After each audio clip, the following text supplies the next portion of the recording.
Good evening. This is the second to last day of Sukkot, a beautiful holiday about the time, Zman Simchaseinu, the time of our happiness. This is Be Happy Part 3. In Part 2, we talked about 3 ways in which the dark side forces try to get us to be unhappy.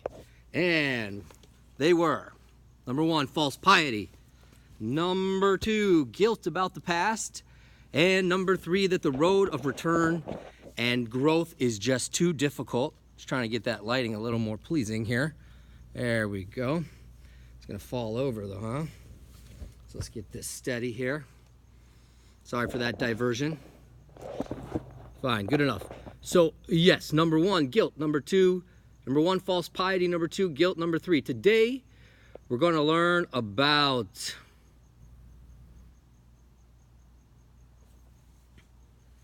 how thoughts get in the way. Look at that.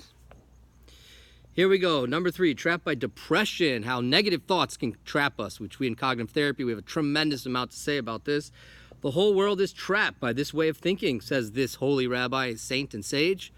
Everyone assumes that in order to approach God, one must follow a routine of self-denial and personal suffering that takes a great deal of time and effort. So reason number 4 and reason number 5 that the negative forces from the Darth Vader side of the universe get us to be unhappy is, number 1, we think that in order to get close to God, and it's going to require a lot of deprivation. I'm going to feel deprived of all my enjoyments, of all the things that are going to make me feel good. No more ice cream, no more roller coasters, no more girlfriends, whatever it is.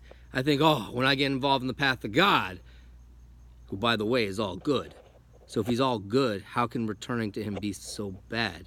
Must be that we're not really returning to him if you feel bad. Like one of our holy mentors, Lazer Brody, says that if you're doing a mitzvah, you're doing something you believe is an action of divine will, and you find out that it's miserable and you're suffering, you're not doing it right. That's what he says. He says you're not doing it right. So in other words, if I'm getting close to God and I'm on the path of return to God, that even when it's painful, it feels good pain. Not bad pain, good pain. So it's not a bad thing. It's not going to be a lot of suffering and denial. If it's where I really belong, then I'm going to feel good about it. Maybe not the first 5 seconds, but soon after. And number 2, effort. We have these thoughts, oh no, it's going to be so much effort. I'm going to have to be like that guy, 20 years of personal prayer and meditation. How am I going to do that? Oh, I don't have the strength. True, you don't have the strength today, but you have the strength for today, and for tomorrow, and for the third day. So have no fear. Happiness is very near. Rabbi Nachman explains, God, whose presence surrounds and fills the entire world, dwells in a place of joy.